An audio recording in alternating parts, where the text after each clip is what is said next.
અમદાવાદમાં વરસાદે વિરામ લીધા બાદ રોગચાળાએ ભરડો લેતા આરોગ્ય વિભાગની ચિંતા વધી ગઈ છે।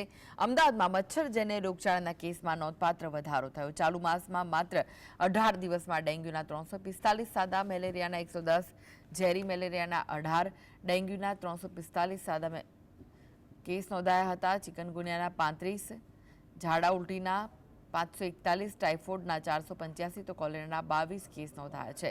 જ્યારે ડેન્ગ્યુના કેસમાં મધ્ય ઝોનમાં 15, પશ્ચિમ ઝોનમાં 82, ઉત્તર ઝોનમાં 25, પૂર્વ ઝોનમાં 52, દક્ષિણ ઝોનમાં 19, ઉત્તર પશ્ચિમ ઝોનમાં 89 તથા દક્ષિણ પશ્ચિમ ઝોનમાં 63 કેસ નોંધાયા છે। ત્યારે મહાનગરપાલિકાના આરોગ્ય વિભાગ દ્વારા વિવિધ કન્સ્ટ્રક્શન સાઇટ સહિત અન્ય કચેરીઓ પર ચેકિંગ હાથ ધરવામાં આવી રહ્યું છે। ત્યાં જો મચ્છરના પોરા મળી આવે તો તે એકમને દંડ કરવામાં આવી રહ્યો છે।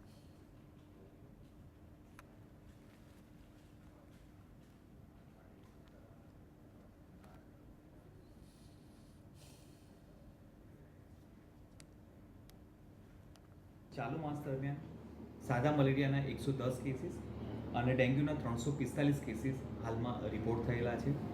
ડેન્ગ્યુના કેસીસમાં જે કોઈ ઇન્ટ્રાડોમેસ્ટિક એક્ટિવિટી કરવામાં આવી રહી છે તેમાં આઈધર કોઈ કોમર્શિયલ પ્રિમાઇસીસ હોય, કોઈ કન્સ્ટ્રક્શન સાઇટ હોય અથવા કોઈ રેસિડેન્શિયલ વિસ્તાર હોય, તેના ટેરેસ પર પાણી ભરાવાના લીધે ત્યાં મચ્છરના બ્રીડિંગ થવાના પોસિબિલિટી વધારે હોય છે અને આ પ્રમાણેનું બ્રીડિંગ પણ કમ્પેરેટિવલી વધારે મળી રહ્યું છે।